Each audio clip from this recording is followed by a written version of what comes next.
Hi, welcome to my quick video tutorial on using Olympus DM-670 and Olympus Sonority software. First thing I'm going to show you is the DM-670 hardware and show you how easy it is to use. What I've done on this actually, I've turned off the backlit so you'll be able to see the screen better because it was too bright. So first things first, we need to turn it on. So if I turn it over to my right, we have a little slider button down here. It says power and hold. Now hold, obviously if you push it all the way up, will stop you from pressing the buttons when it's recording or accidentally turning it on. But we're going to turn it on by putting the slider down for a second and let it back up. Turn it back round and it will then turn on. Now it actually turned on depending on where you were last in your recorder. So I was last in my folders. So if I click the home button and we're right back to the beginning. Now before I show you how to record, let's have a little look at menu button by clicking the middle button. Change a few settings. So if I click the middle button once, it gives us a file menu. Now if you started the recorder without doing any settings, because you have to set the time and date, also the battery you're using, be it metal, nickel hydride or alkaline batteries. Obviously one is rechargeable, one's not, so you have to choose the correct settings or it won't charge. So I'm going to do that first. So see at the bottom here we've got minus and plus. Now I'm going to click minus and go down the menu all the way to the bottom where it says device menu. Now I can click the right button to choose my sub menu. Now I'm going to go all the way down to time and date. So if you miss doing the time and date, make sure you put that in so then you know when you've had your recordings. Click the middle button and then you can set it here by going up and down, clicking the right button to go to your next option and then choosing your minutes. Make sure you choose AM or PM, the correct one. And when you've gone all the way around and you've set everything up, click the middle button and that will set the time and date for you. Then go back and go down to battery. Now click the middle button again. I've got it on nickel metal hydride, which are rechargeable batteries. So when I plug the cable into the mini USB at the bottom and either plug it into my laptop or PC or USB charger, it will then charge up. But what you must do when you plug it in, really important, is when you press the middle button, because a little thing will flash on the LCD saying press OK to start charging. So you must press the middle button when you plug it in or it won't charge.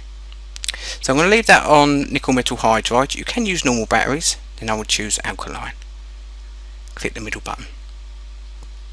So the main settings done.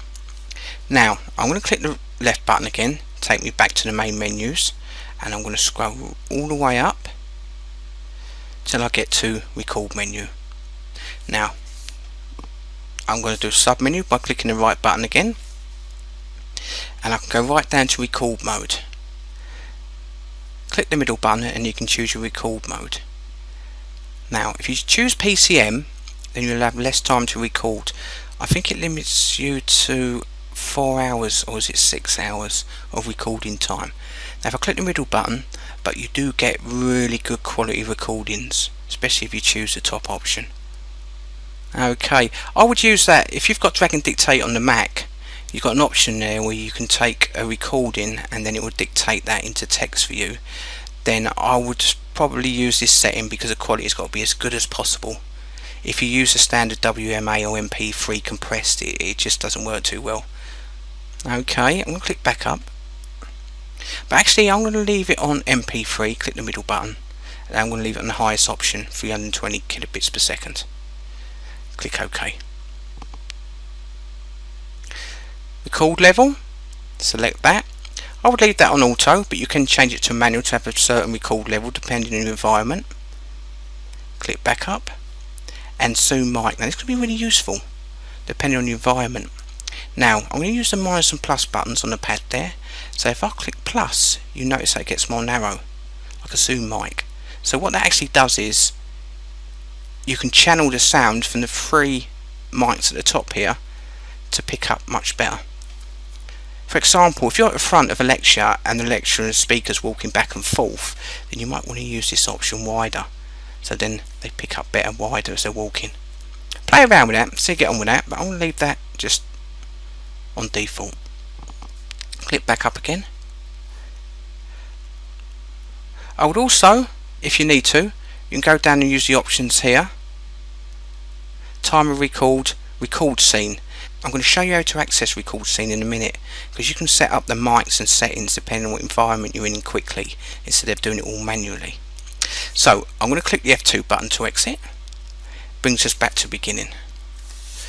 So let's do a recording. So I've got three options: record, music or podcast. You could use it as a music iPod player if you want. People tend to use an iPod player or use their phone, but it's up to you.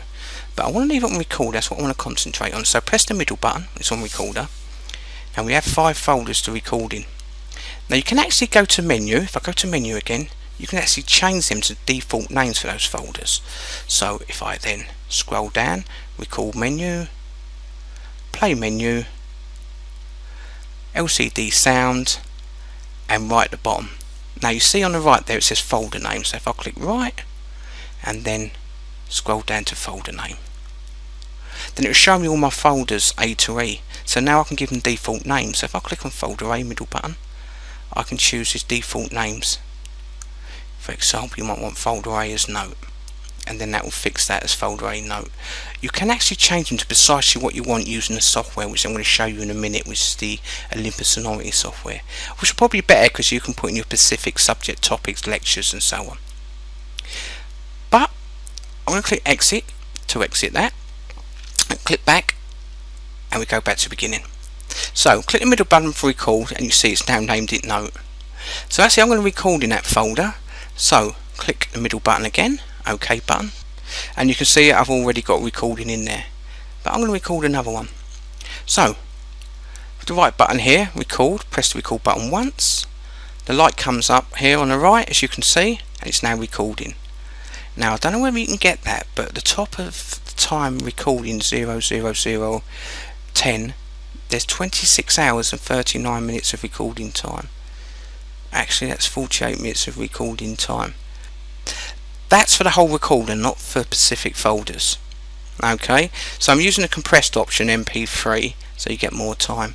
It does actually say in the box you can get over 2,000 hours, but that's 2,000 hours of crap mono.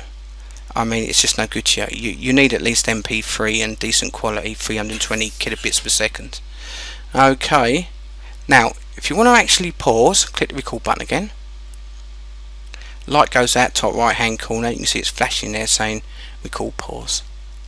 You might want to do that if you want to keep the file in continuity as one file, rather than clicking stop record, then you end up with fragmented files from one speaker or lecture. Quite awkward, and you have to start putting them all together in Olympus Sonority. So try and keep it simple by using the record button. Little tip here, I'm going to press the stop button for a second, stop that.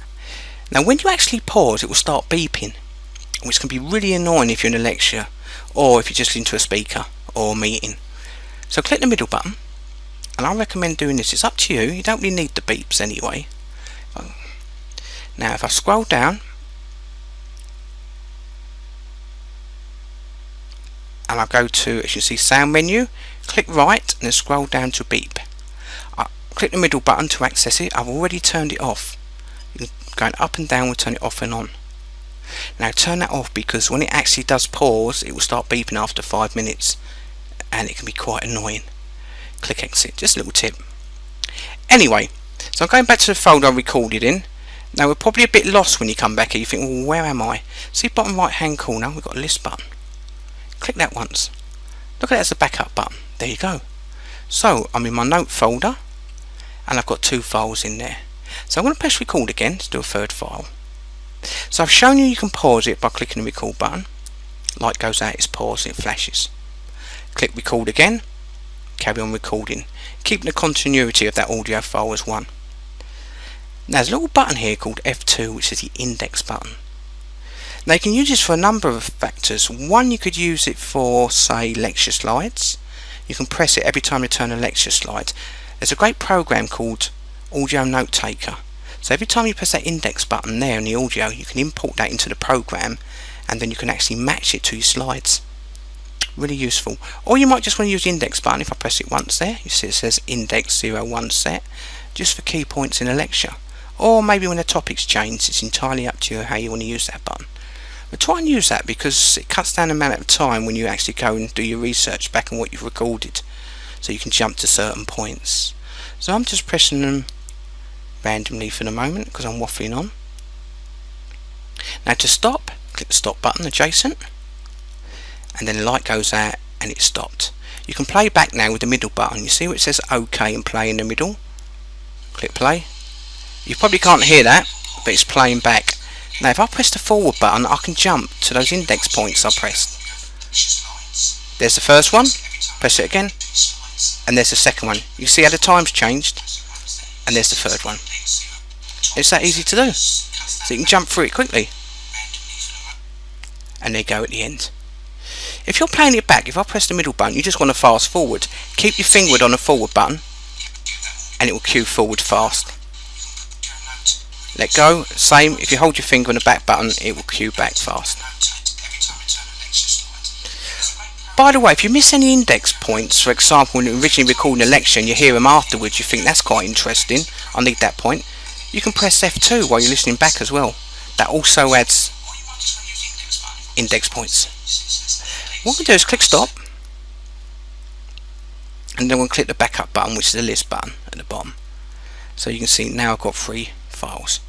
Now I'm going to go to the top file, click stop. I'm actually going to delete that and show you how to erase. Now I want you to be very careful when you're erasing using a recorder, because once you erase, it's not like your PC, it doesn't go into a recycle bin, it's gone for good. So really be careful. By the way, you can't rename the audio files using a recorder, you need to use the software, which I'll show you in a minute. First thing, let's actually delete one of those files. So if I like the top one, you can click the middle button to play it back to have a listen first. Click stop if you're happy. Now click erase bottom left hand corner, and you've got 3 options. Only choose file erase, you don't want to erase everything in the folder. So choose the middle option, click the middle button. You see it makes you go through a series of options so you don't accidentally delete something. Go up to start, click the middle button, and it's gone for good and you won't get that back. Just a word of warning. Click list again, you can see your audio files. I'm going to click list again. I always look at list as a backup button, takes me back to the beginning. Now I'm going to scroll down to folder B, click the middle button to enter folder B. Now you've got a nice little setting here called record scene. Depending on what situation environment you're in, you can set up the mic, sensitivity and everything all in one. For example, say you've got a lecture and another day you might have a meeting. You don't have to keep messing about with the settings, so there's a handy option you can use. Hold the menu button in the middle in for 2 seconds and you see those 2 options come up. See it says record scene at the top. Click the middle button again. Now scroll down. First option, you can set up the mic for a lecture environment. Click down, conference, meeting and dictation. So just to set up your 3 mics at the top, sensitivity and settings accordingly. So let's say I've got a lecture. So on lecture, click the middle button. It's now set up for lecture. If I click the exit now, which is the F2 button, you can see the bottom left hand corner, it says lecture. And now it's set up to record in a lecture environment if I press record. Play about with that, it's pretty good. I've had some good feedback on that from various students and they said it works quite well. You can also use an external mic if you want by plugging it in to the socket on the right. That's good for a directional mic. Try it out anyway. Right, I'm going to click stop and I'm going to click the home button at the top to bring me straight back to where I was before. So what I'm going to do now is I'm going to plug this into my computer using the USB mini. Once I plug that in, it will start flashing on the recorder. Once it starts flashing at the top, you have to press the OK button in the middle for it to actually charge. Really important you do that. So when you plug the USB in, it won't charge. You have to press the OK button in the middle for it to start charging, and you know it's charging because the light will come up top right hand corner. See you in Olympus Sonority in a minute. Welcome back. I've plugged the DM-670 Olympus dictation recorder into my USB port and it's opened up the Olympus Sonority Plus. Now at the bottom here you see where it says here DM-670 that's my recorder where I plugged it in. Now I'm going to unplug it, but don't do this in real time yourself because you could lose data. Make sure you eject properly from the taskbar. But I'm just going to unplug it to show you. So I've just unplugged the recorder and you see it's disappeared at the bottom. Plug it back in, it will then connect again. When you plug it in, you'll get a little bit of text on top of your LCD screen saying press OK to start charging. So if you press the middle button, it will start charging, which is a good way of doing it when you plug it in actually. Next, we need to look at the files that I've actually recorded on the actual recorder at the bottom here. Now, the folders at the top here are just empty folders that I can index in my documents on my computer. So I can rename each of these files to my lectures or subjects, as I can do with the recorder. Now, if you remember when I first showed you the recorder, I actually changed the name of folder A using the default names. I'm going to show you how to add your own name. So let's right click Note and then choose left click rename, and that way you can rename them to your subjects. Now what I'll recommend doing as well, if I go up to the top here where your documents, these are the empty folders on your computer in your documents. Now if you right click or just click once in there, you can change the text in there. Why don't I actually give that name identical to the one on my recorder, physics? So that way I can drag what I want out of here, fold from my recorder and drop it into the folder in my documents on my computer. Okay, so now we'll go to folder B on my recorder where I should have a couple of recordings.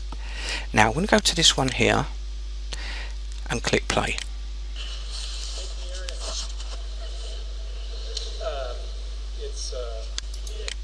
Right, I know what recording that is and which lecture. So the first thing you should always do is rename the audio file, because as you can see it only names them as the code of the recorder. You can't rename the audio files on the actual Olympus dictation recorder. So do a right click on the audio file once you've listened to it and select properties, and that's Sammy's lecture. So I put Sammy lecture, click OK. So I've now renamed that lecture. Now it's still on folder B on my dictation recorder. I need to drag that off there and put it safely on my computer. Now I've got folder B here and folder B there. So what should I call folder B here? If I do a right click, click rename folder, and Sam Wright does a maths lecture. So if I come down to folder B, do a right click and rename folder maths. That way I'm getting myself organised and indexed. So now I can drag that file, Sammy lecture, hold the left button and drag it into the maths folder that corresponds to the folder from your Olympus recorder, then let go. And it's copied over. Now you know it's copied over because it will flash as well on your actual recorder, but if you click into the folder you copy, and then for maths, click over to the corresponding folder and it's in there. Also, if I click back on the audio file, at the top here, see these little marks here, these are the index marks when you press the F2 key during the lecture or recording. So if I click play, I can now jump to those points by clicking the index mark. Left click that, goes to the first one, click it again, and I can go back by clicking the previous index mark once, 2, 3. Now if I click to the next one and click stop, you can stop and click through them that way without playing, because you might want to delete one. So if I come up to the button here that says delete index mark, and it's gone. There again, you can also add one if you need to by clicking the plus button. So that's great from jumping through your actual audio to find the key points or interesting parts. I'll quickly go over the options here for you as well. This option at the top here is speed control, so you can slow it down or speed it up. Some lecturers or speakers tend to just fly through, so it'd be good just to drop that down by 20-30%. This is noise cancel. This will get rid of background noise. Now it gets a bit hissy. That should get rid of that noise for you. And that's just your standard bass and treble. Here's your recording level, and here's your playback level. Now this is quite useful. You don't have to use this, but you might want to use it in some circumstances. For example, if you're recording something where there's long gaps in between the speech or sound audio, what it does is you click that once, then click the button. It will analyse your actual recording and get rid of any gaps or any silence in the actual speech. So all you hear is the actual speech or sound. There'll be no gaps. Now that can work quite well depending if you're leaving a recording something for hours, silent gaps. But on the other hand, if it's a lecture, you need that silence between words and silence between sentences, so that's how you comprehend the information better. But it's up to you. Just click back on it, left click, and you can get rid of it again. And we'll click the index button, back to the beginning. A few other options that will be useful for you. If I go to the top here to tools, and then all the way to the bottom, left click options. Now if I click the download option, third one down, these are our folders we have already from A all the way to E. As you can see on the left, on your documents, in your documents on your computer, you have those folders. You could add folder F, folder G, and so on. Also create specified folder for download files if you want to, a specified one. You can click download automatically. When you plug in the recorder, it automatically download the audio files so automatically to your folders in your Olympus Sonority. Also you can choose whether you want to convert that to WAV format if needed, and delete the original files from the recorder once it's downloaded onto Olympus Sonority. I like to drag and drop them into specific folders so I know where they are, and also I like to leave them on the recorder for backup sometimes and delete them manually, but again it's entirely up to you. So I'll click OK. So let's go back to what we was looking at. So there's your recorder and there's all your folders. You can only have 5 folders on the recorder, you can't add any more, but you can rename them. In your documents we have 5 folders again, but you can add additional folders. Also you can add subfolders. For example, if I left click maths, we have a file already in there. Now you might want a subfolder, so if I right click maths and add new folder, you can have specific options like calculus, and you might have another subfolder, create a new one. You might have algebra, and so on. So if I click the plus button, you can have your different folders in there, so then you can drag them to specific topics and subtopics. So don't forget that it's quite handy to do that as well. Also you don't have to have a subfolder, you just might want an extra folder down here. Just right click on download tray and select left click new folder, then you can add another folder, as many as you want. Click OK, and then you've got folder F there as well. So it's a great way to index and organise all your work and all your audio files. Now let me go back to maths. We have that audio file there, don't we? Say you want to edit it, say you want to cut part of it out, you might want to add a bit of noise reduction or maybe a bit of vocal boost because the quality wasn't that good. Well, what we do is we send that to editing mode. So hold the left button and drag to the tab up here, as so. Now we're in editing mode. First thing I like to do is go to the top here and then zoom in and out so I can see it better. Let's go horizontal and vertical. That's a lot better. Now we have left and right channel. You see 2 channels on either side there. So what I'm going to do is click at the beginning. I'm clicking that button. I'm going to click play and listen to something that I can cut out. Quality wasn't very good first few seconds, so I'm going to cut that out. Now to do that, put the cursor in the middle so it enables you to highlight both channels, left and right speaker. Hold the left button down, then drag the direction. So I'm going to drag to the left because I want to cut out the first bit, then let go. Now if I click play, only play back the highlighted part, and then it will stop. Now I can hold the left button, drag that in and out if you want to get rid of a bit more. But make sure you don't do one channel, make sure it's both channels. If I want to get rid of that, I can press the delete key. I'll just click right and select delete. Now, word of warning here. When you delete stuff out of your audio file, remember the index points we got here?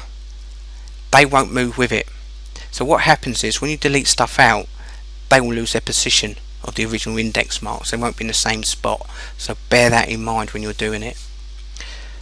Also, talking about the index marks, if you double click the little arrow at the top, so if I do a double left click, a window pops up and you can name what they were, which is really handy for when you come back to do your revision or just do your notes.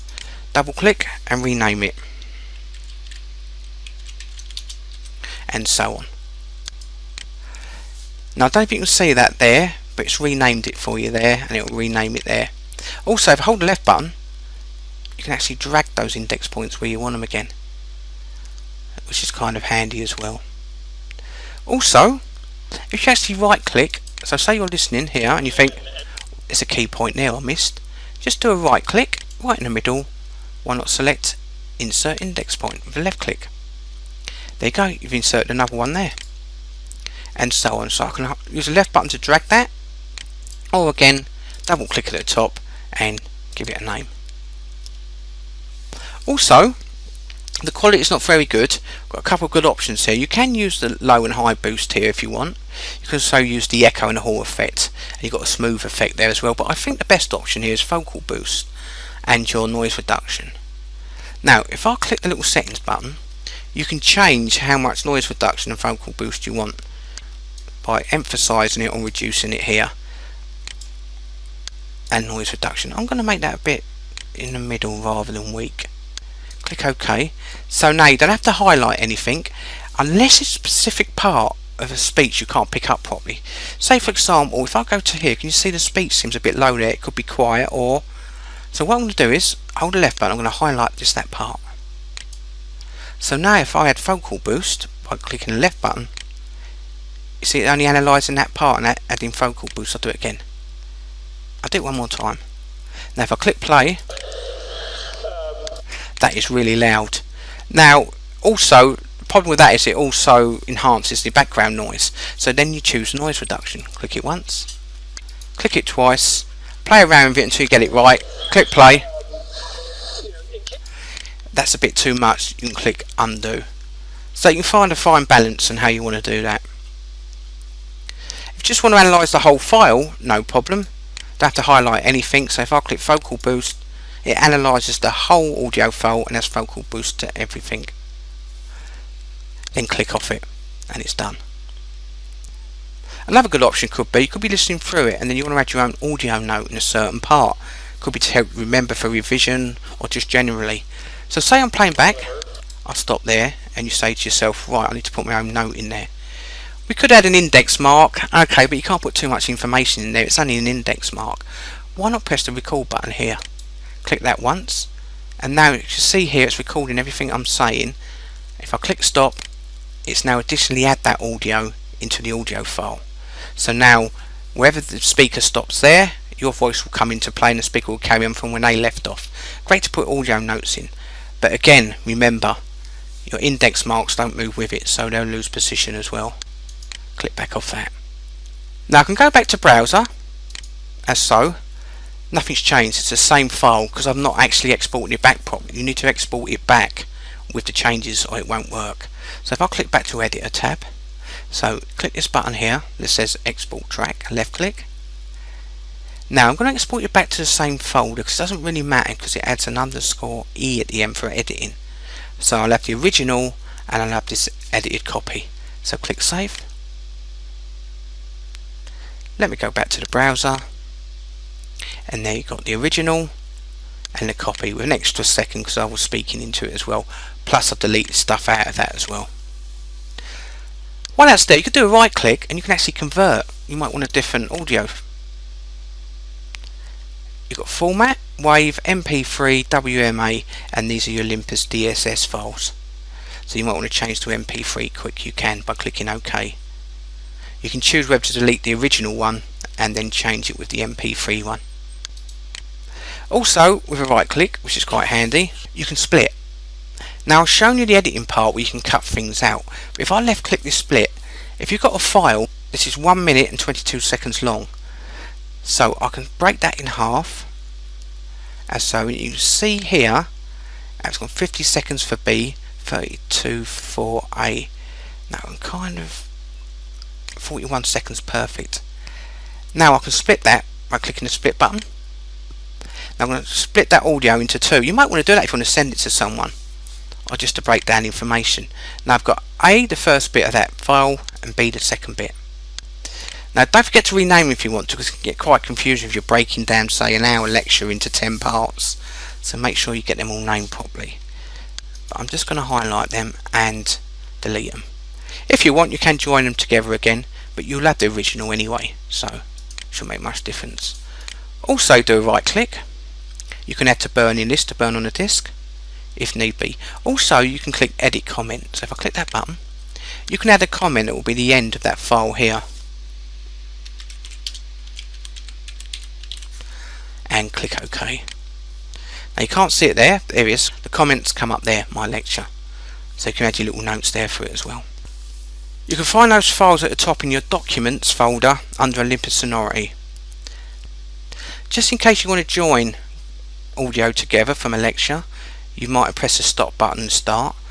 Let's say I join these two, say these are two separate ones. First thing you can do, if I go back to editor, we've got one already in there. So I want to clear all that, I want to start a fresh one.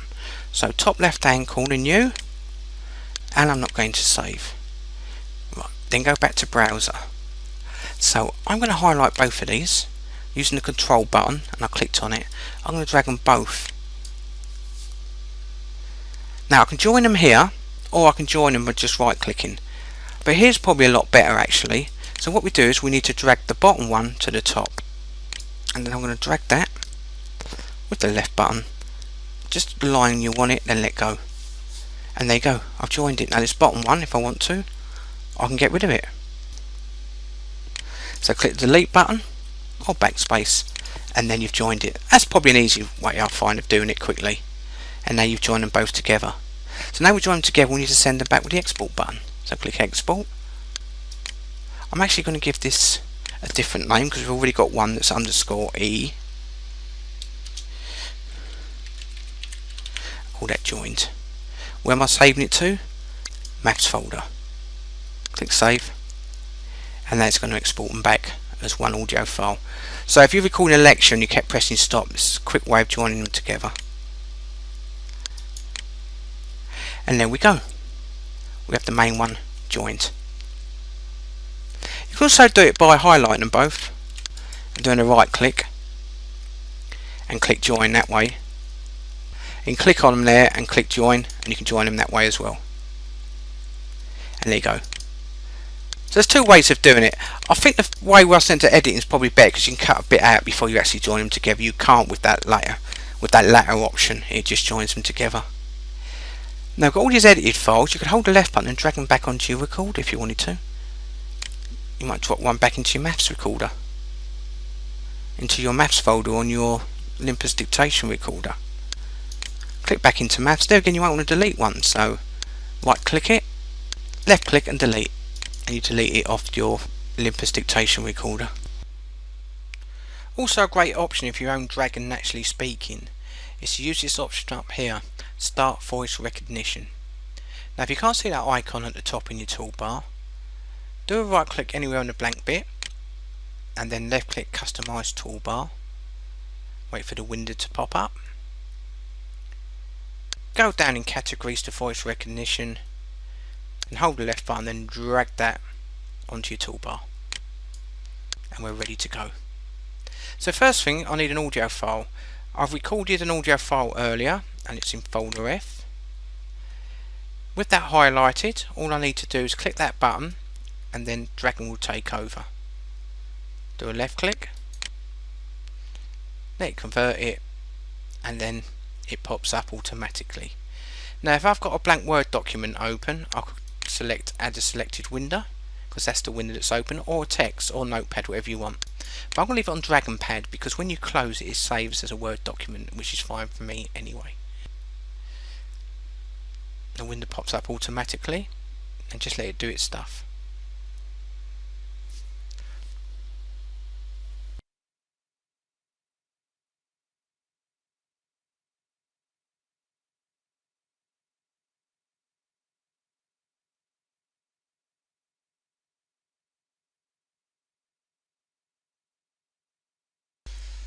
Not 100% accurate, but not bad at all. I'd say it was probably around 85% accurate. So now if I close that window and click save, it will save as a Word document. So I'm not going to save that. I'm going to click no. So there's a great option using the option there, which is Start Voice Recognition.